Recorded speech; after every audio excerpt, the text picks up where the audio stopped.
right now, right in front of y'all. I've decided to just go live for this on YouTube. It's my first time live streaming on YouTube. I just got access to do this recently, so I am very interested to start. So the week has been extremely busy. Let's reflect back on the things that we've done recently. So you guys know that I had 2 interviews lined up for this week, and I was hoping to have them posted today. Turns out things didn't go as planned, which is something I'm certainly learning in this industry. Trying to get people's time is, I don't know what it's like, but it's very difficult. I was trying to come up with a perfect analogy for that one, but really it's just tough. So it's a lot of follow-up and a lot of reaching out. And unfortunately, if you mess up, it's a lot of recovery. So with Kyle Newman, the campaign manager for the state Senate candidate, he spent about a good hour with me, and I had put the equipment on backwards, plugged the mic in and had it looping through the audio looping through the laptop, and it was creating that feedback error. So we went in and had to click a few things around, and it ended up not recording any audio. So he's gracious enough to let me come back and do another interview. We have to plan it again and get back over there and all the setup and the time. And so I really am learning the value of time with this on a daily basis. I can't stress enough how much more of a lesson that I've had in time management and I don't really truly valuing time, like truly understanding the value of time. Than the last month and a half. And then this last week has been a really big test of that. So I've actually got notes today because today we're going to wrap this all together and we're moving, lightning speed. So next things next is what we're focusing on. So I told you on the last conversation on Wednesday that we were going to be focusing on audio and visual quality as well as acquisition of interviews. So I'm going to go through those 3 right now. So for audio quality, I have continued to use the mic, except I've been practicing more and more with OBS. You can see here that I got my logo to pop up a little bit nicer. It's got this funny, you can't see me doing it here, but it like right in the corner there, Capwing, it's got that funny little logo there. It's because I use that to help cut this. And so I'll have to do something here in a bit to get that Capwing out of there. But, they did a good job for me, so give them a little bit of airtime. The other thing that we've been focusing on is video. And so with video, I had that $40, I still have the $40 Logitech camera. I've decided to upgrade to a 900 series Logitech. And that's at the advice of a podcast that I kind of mentor under. Not directly, I just follow what they do and what they say. They have a tutorial on how to be a good podcaster. And actually, the podcasts themselves are pretty similar to the platform and to the way I want to be podcasting. So they are called, EO Fire, which is Entrepreneurs on Fire with John Lee Dumas, JLD. He interviews people at the highest level. He interviews like Gary Vaynerchuk. Check his portfolio. You'll see that the interviews are big, but he's just like me. I mean, he's got a similar flow, very ecstatic, very interested. And so I mentor under them because they've already done it and I want to be right a part of that. I mean, if you go onto their website, you can see how much they've been making each month. I think it showed for the month of January, they made like $149,000.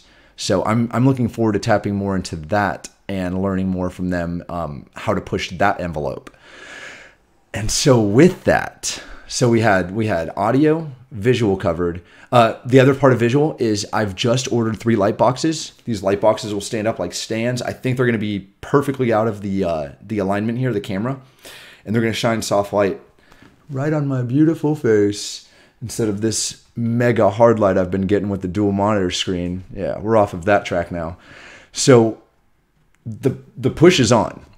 I have put a considerable bit more amount of money in it than I anticipated, but it just seems like there's really no going anywhere until you can refine the base level of quality in audio visual. And so the other thing I did is I just got a new phone. I guess I got an alert from it. I just got a new phone, and it's an iPhone, so I'll be able to have access to a lot more tools than I used to on my old Android phone. This thing's like a dinosaur. It's a brick, literally. So this is really helping clean up the audio and visual. In fact, the previous video when I talk about starting up a business, that was all filmed with the phone. So its quality is impeccable.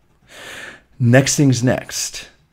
Branding. This has been my baby. Branding is, for some reason, something that I'm very excited about. All I can do is think about how am I going to brand myself next? And I'm not talking about digital branding either. This is just real life in front of people branding. Besides the fact that I go and annoy everybody about the podcast, I have decided that I want to get a few little marketing materials and circulate those a little bit and see how that works out. So one of the things I got was 25 magnets.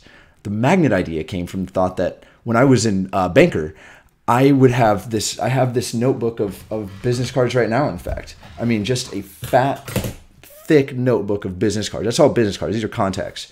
And for the most part, I'd save them just because I thought the contacts were good. But otherwise, I would just toss those things in the trash. I mean, you have really no need to hold on to somebody else's business card for so much longer than, 2 weeks, unless you really need them by that point. Otherwise, I archive them like that.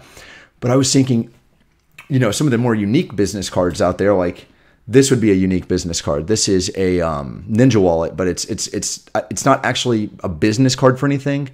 This particular one, but it's a bottle opener. It's several different wrenches, or it's actually like a functional tool. It's metallic. That's the noise it makes. It's here. Maybe I can hit that, and it looks like a pretty cool, decent business card idea. Well, I thought the magnets would have been a cheaper version that people don't want to throw away, but the only way to get rid of it is to throw it on your refrigerator. So I'm in your life forever. That's plan number one.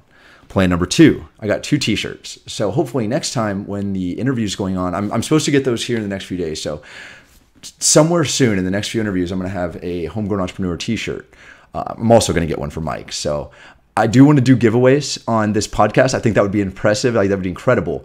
We were thinking and shooting it around to give one of the magnets to the 100th follower on Instagram. I thought that'd be kind of funny, but we're still spitballing. Everything about this is just one day after the next, just one foot in front of the other.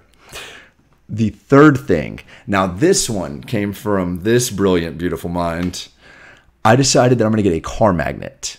A car is like, especially in Winston-Salem. So I'm in Winston-Salem. It's like 200,000 people live here. A car is like the biggest piece of real estate that we travel with at any given point in time. It's a constant moving billboard. There's not enough advertisements on vehicles in my mind. So I'm getting a car magnet. I'm just going to do one for now, put on the driver's side door, and represent.